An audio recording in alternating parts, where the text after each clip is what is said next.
Welcome to Weekly Wisdom from Jubilee Circle. We teach the common wisdom of love and unity that is found in all mainstream religions, metaphysical teachings, mysticism, and inspired secular and religious writers and teachers throughout the ages.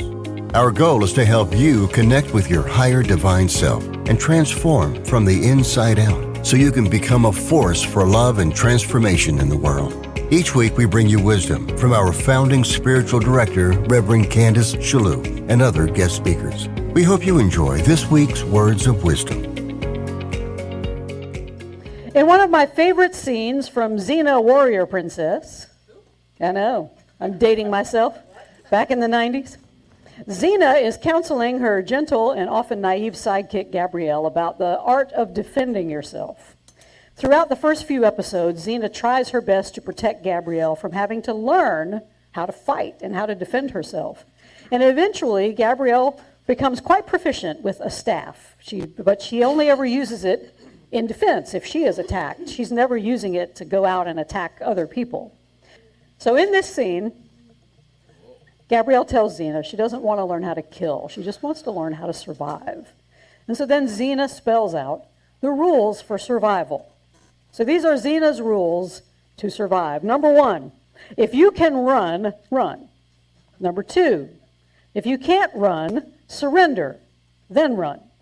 Number 3, if you're outnumbered, let them fight each other while you run.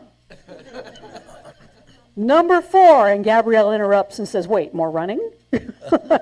No, Xena says, 4 is where you talk your way out of it. It's wisdom before weapons, Gabrielle. The moment you pick up a weapon, Xena says, you become a target. And Xena's advice is solid. It's always wisdom before weapons. And if we want to not be a target, we must also have the wisdom to not even pick up the weapon in the first place. Defenselessness is where our safety lies. Because when we can move through life with love as our guide instead of fear, we never become a target in the first place. And I know it sounds kind of ridiculous to preach nonviolence in such a violent world, but I truly believe that love can overcome fear. That we cannot just talk ourselves out of a violent world, but we can love ourselves out of it. If we will use our wisdom before weapons. And when enough of us learn this way of being in the world, then the whole world gets to say, oh yeah. From the Christian scriptures, 1 Peter chapter 3, verse 15 to 16, always be ready to make your defense to anyone who demands from you an account of the hope that is in you, yet do it with gentleness and reverence.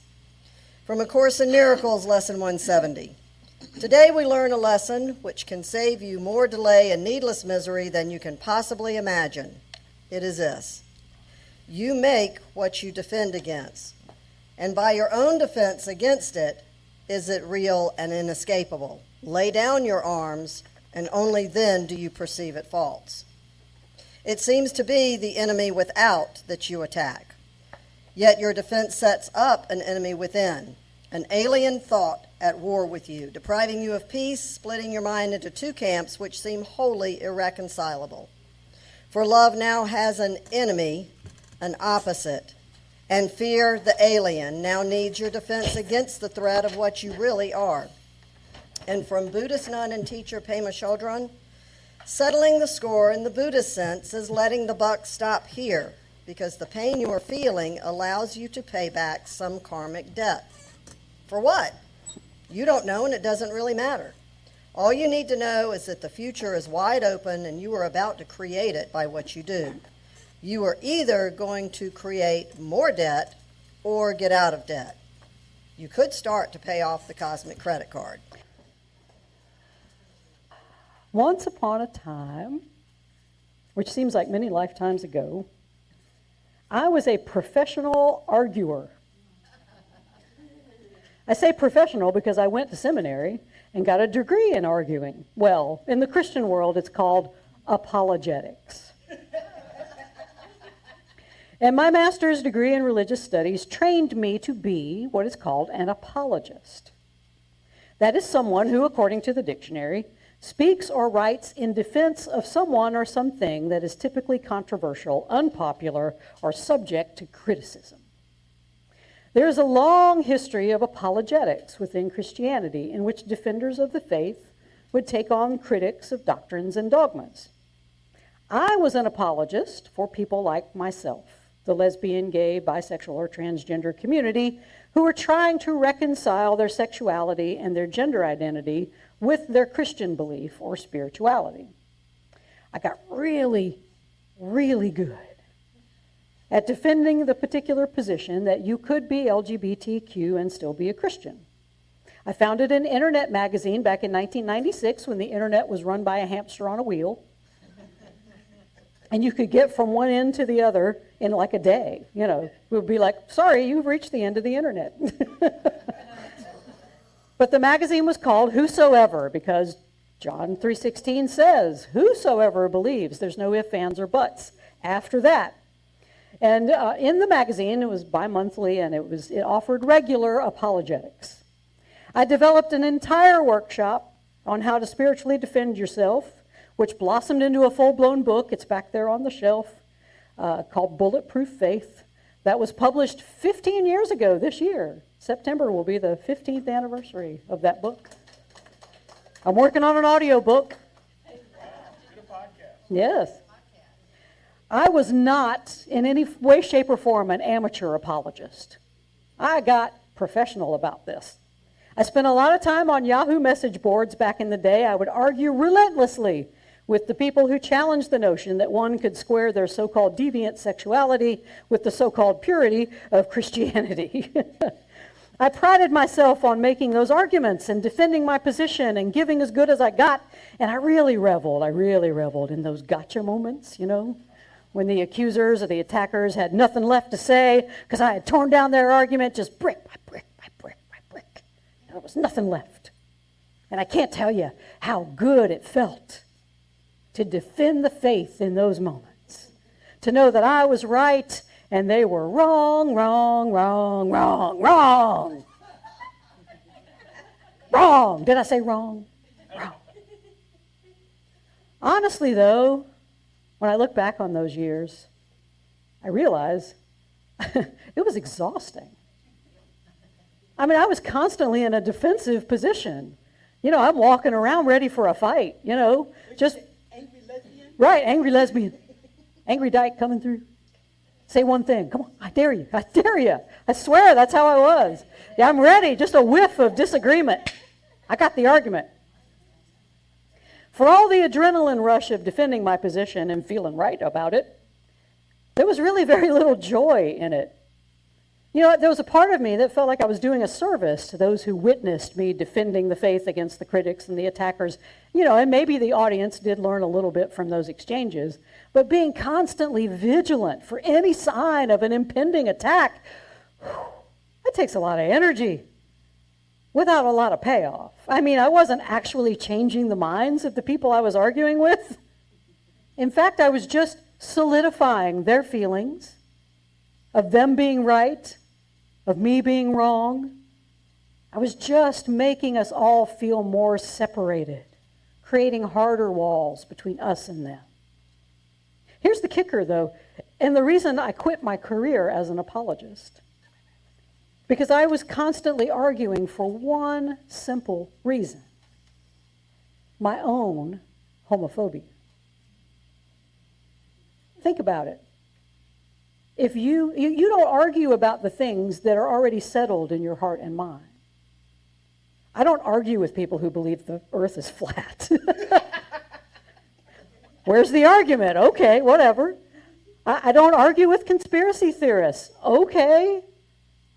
It's all settled for me. I got it. The truth is the truth. It needs no defense. You only argue over the things that still trigger you. You only argue and defend where you fear you're wrong. Or, as A Course in Miracles says in Workbook Lesson 170, you make what you defend against. And by your own defense against it, it is real and inescapable. You make up everything you're defending against. Lay down your arms, it says, and only then do you perceive it as false. And this is the miracle that I experienced after years and years of making my own internalized homophobia real, like it was actually a thing, and then defending it with every breath in every moment of my life. I realized homophobia isn't real. It's an illusion. I made it up, and in making it up, I had to defend against it. And oh, you may say, homophobia is real. Look out in the world. It's alive and well. LGBTQ people are being attacked and killed every day. And yes, it's true. In this bodily world, there are still people who have made homophobia real, and they defend for it or against it. And this, though, is what keeps it alive. Our belief that we should be afraid of anyone or anything because of how they feel about their own or another person's sexuality or gender identity. When I finally confronted my own fear that something within me could be, as the Catholic Church says, intrinsically disordered or sinful, I realized I made homophobia my cruel God, as a course puts it. But it has no power except the power that I give it. Jubilants, anything you fear has no power except what you give it. Because you make it up. Once I realized that something within me, namely my sexual orientation, was nothing to fear and was indeed a gift given to me by God as part of my curriculum here to help me remember who I truly am, I finally felt the joy I had been missing this whole time. But what's interesting is this. Once I settled the argument in my own heart and mind about my sexual orientation, my inner world shifted. There was a lot of joy there. But my outer world changed too. I discovered that the moment I stopped being a professional apologist, all of my attackers and accusers disappeared. Looking out going, where are they? Well, I'm not hanging out in their room anymore, you know? I don't feel the need to go and argue and defend. Instead, my world began to be filled with others who were assured of their own innocence, their own original blessing and holiness. I was surrounded by joy. My homophobic ego dissolved. It returned to the nothingness from which it came. Whatever we defend against in this world, jubilants, that becomes our reality. Whatever I fear the most is whatever I see before me, as the song says. Because we've conjured up things to fear. It's become our reality. That's why a course says, in defenselessness, my safety lies. Once I stopped defending my homophobia, I found true safety. Because I realized that trying to reconcile my internalized homophobia and my spirituality was an impossible task because both of them and their alleged irreconcilability was completely invented by my ego. Because it wanted to keep me wrapped up in a world of argument and defense so I would not realize the truth about myself and the truth about my attackers. That we are all one in the mind of God. We are all joined together in eternal unity and love and peace and joy. And once I realized this, there were no more arguments. Now, those folks that I would have immediately argued with, they can say whatever they want about homosexuality or gender identity. Instead of being riled by anger, it fills me with compassion. Why? Because now I recognize that their arguments against LGBTQ people for what they truly are, it is a call for love from them. They are calling for love from me. And there is something about those of us who express our love differently than the world's heterosexual norm. It frightens them. Whatever they fear the most is these people they've invented, these horrible gay and lesbian, bisexual, transgender people that they've invented. not gotten to know or try to understand just this idea of them. Their minds are split. They're at war inside, and they've deprived themselves of peace. They've made heteronormativity their cruel God, who directs them to lash out violently against anyone who disagrees. They believe in a God that will send people to some eternal hell for engaging in that sin.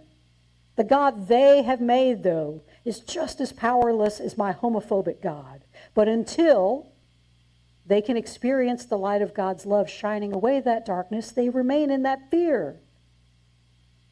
I have arrived at a place of gratitude for everyone who challenged and argued with me over those years, because now I see they were helping me. They were answering my call for love. They were showing me the way out of my own fear. And their arguments, they were a gift to me, part of the curriculum I came here to learn. They moved me toward this place of defenselessness, so now I can be a help to them by becoming an extension of God's love to them, instead of being someone they feel they have to defend themselves against. I mean, you see the cycle, the circle. Somebody's got to break it. But this is what happens when egos are on the line. We see each other as our attackers, and we feel justified in defending ourselves and attacking back. One of us has to break the chain. It's up to those of us who are determined to see through the ego's lies, as A Course in Miracles instructs in chapter 9, to perceive the sanity of those around us, no matter how insane we may judge their actions. And so how do we do that? Well, when I wrote that book, Bulletproof Faith, some 15 years ago, there was a Bible verse that I used as a guide. And y'all, 15 years ago, I had never heard of A Course in Miracles. But now as I'm looking back and going forward, I was preaching this stuff 15 years ago, and I didn't know. Truth is truth, man. It's everywhere. And this is just, everything turns on this 1 Peter scripture. 1 Peter 3, 15 and 16. Always be ready to make your defense to anyone who demands from you an account of the hope that is in you, yet do it with gentleness and reverence. And you're like, wait a minute, preacher, you just said no defense. Why are we making a defense? A Course in Miracles talks about the right use of denial. And that's what this defense is. When we respond to an attack as a call for love, we are being gentle and reverent. We see the sanity of the other person. We see their innocence. We revere the holy within them. When we respond with gentleness and reverence, we deny the power of their error. We deny their belief in the insanity of the world, and we offer them the alternative of sanity by offering peace and love and joy. Will our love be rejected? Well, probably. I found a lot of folks who rejected anything I tried to do lovingly on those Yahoo message boards back in the day.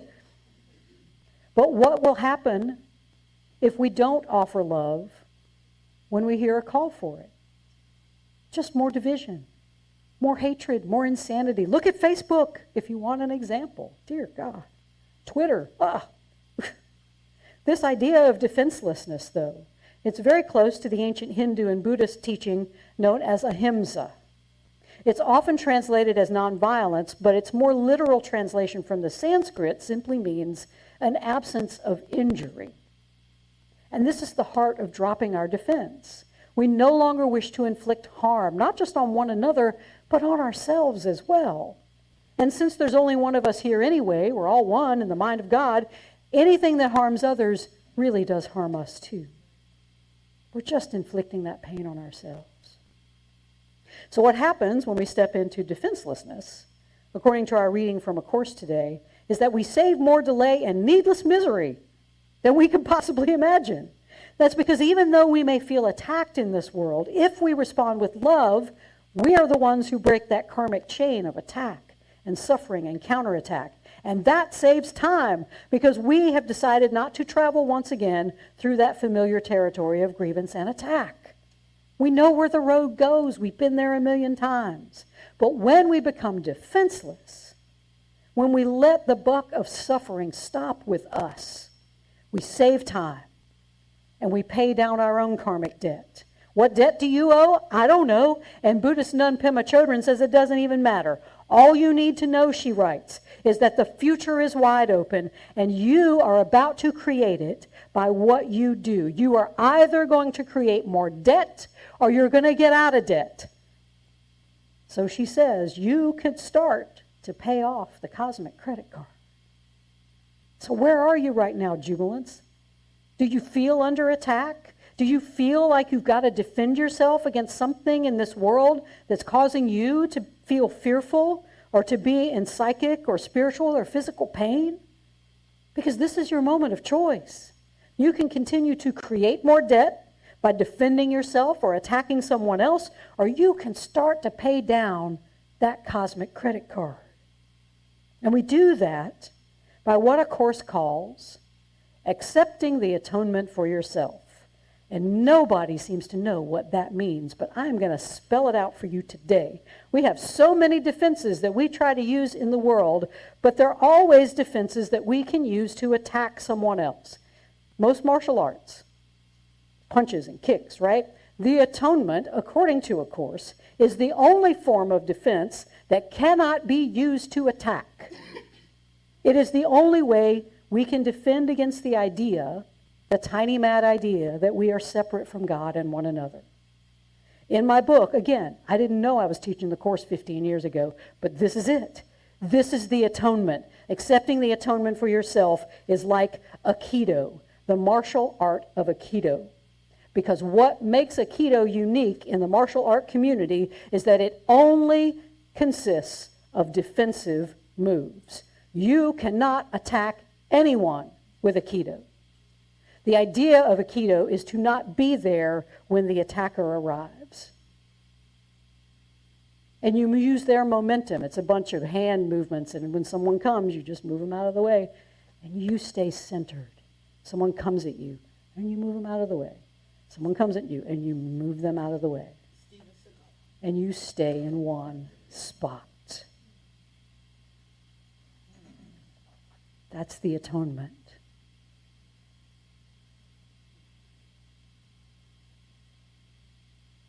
It gently moves the ego aside when it tries to attack us. We make that defense not in anger, not in judgment, but with gentleness and reverence. This is a positive use of defense because it forces us to see our attacker. It forces us, jubilants, to see our attacker as a holy child of God.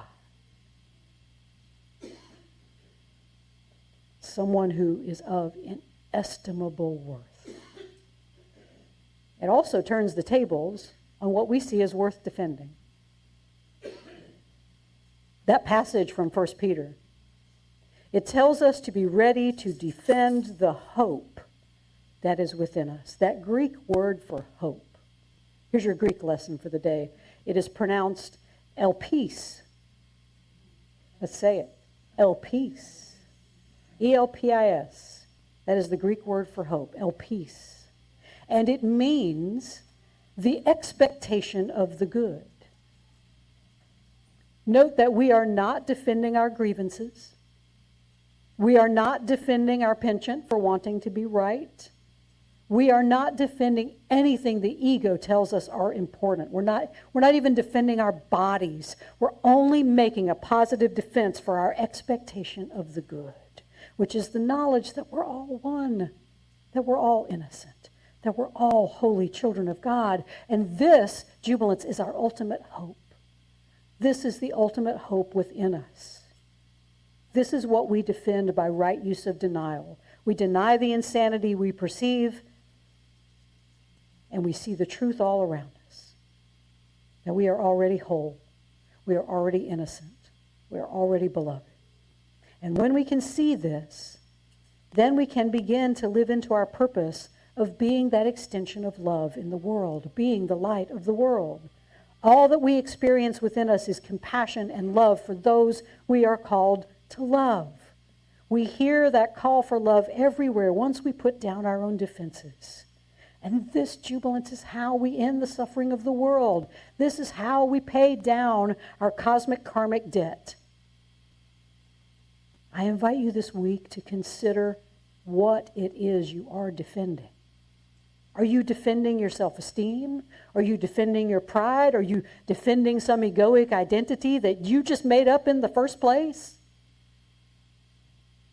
Or are you ready to live into your ultimate hope, your expectation of the good, and defend that by speaking words of love, by speaking words of peace, by experiencing the inner joy that's available to all of us, to being all of that for anyone who calls for love by lashing out in their own pain and fear and suffering. Jubilance, this is what it means to accept the atonement for yourself, to simply accept within yourself a more loving will and forgive yourself for any past unloving thoughts or actions. They're in the past. They're not happening now. From that moment, you can create a new future,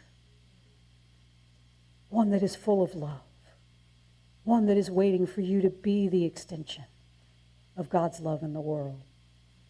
So I invite you to ponder your choice this week. Because it's an either-or decision here. You can create more karmic debt by going out there and defending that egoic part of yourself that wants to be right and feel safe and perceive itself as superior to others. Or you can save some time and pay down your cosmic debt by accepting the atonement. That loving will that allows you to welcome the light of love to fill you and then shine forth into the world. There's only one choice, jubilance, that makes the whole world say, oh yeah. Breathe deeply.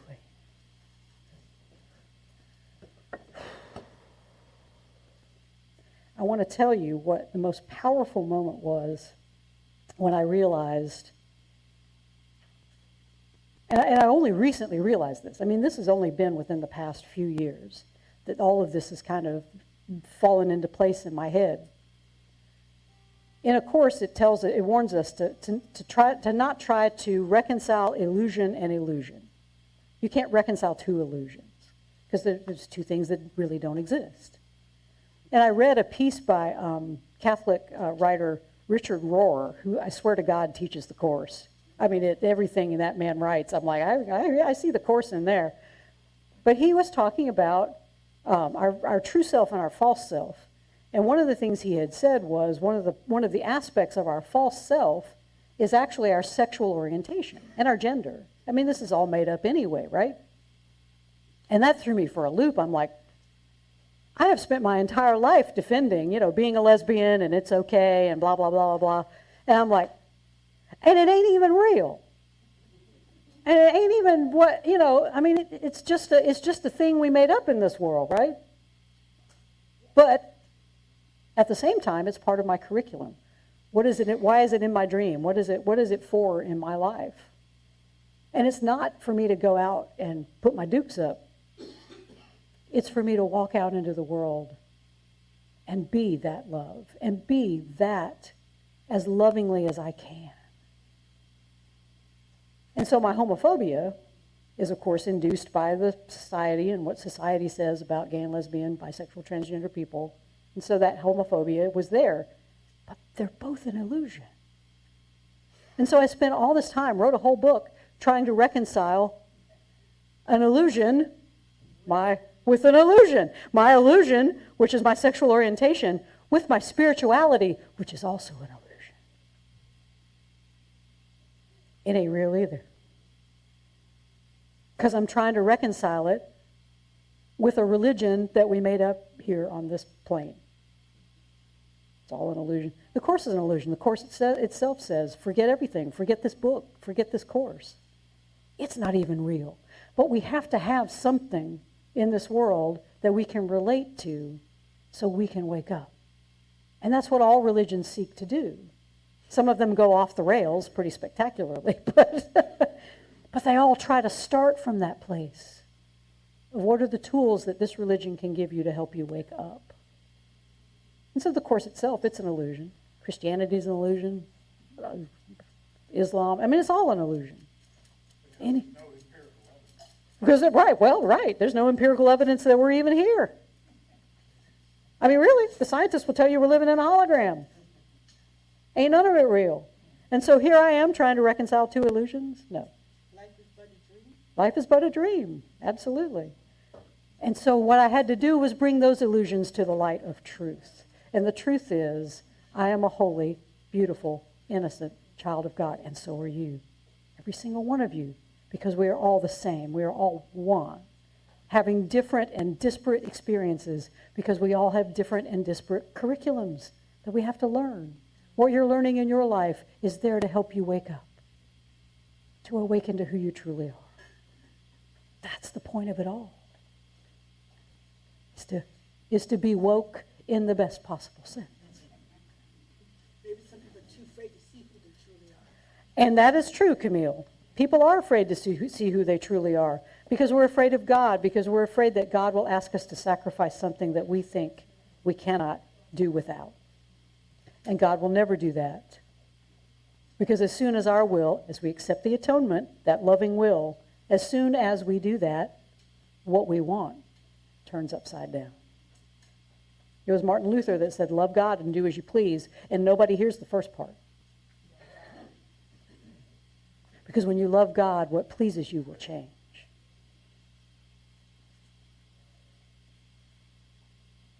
What do you love this morning?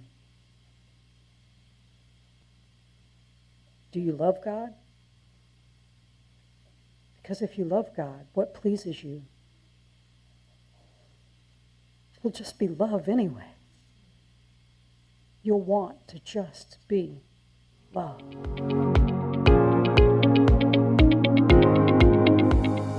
Thank you for joining us for Weekly Wisdom from Jubilee Circle. If you enjoyed the program, we hope that you'll support us by leaving a good review of this podcast wherever you download your shows. We also hope you'll support us in other ways, either by becoming a subscriber to our YouTube channel and our weekly newsletter, or by supporting us financially. You can find out how to do all of that by visiting our website at jubileecircle.com. Many thanks to Audio Coffee from Pixabay for supplying our podcast music. Join us again next week, and until then, take the words of Meister Eckhart with you. If the only prayer you ever say is thank you, that will be enough. We thank you for your time and wish you the kind of week that'll leave you saying, oh yeah.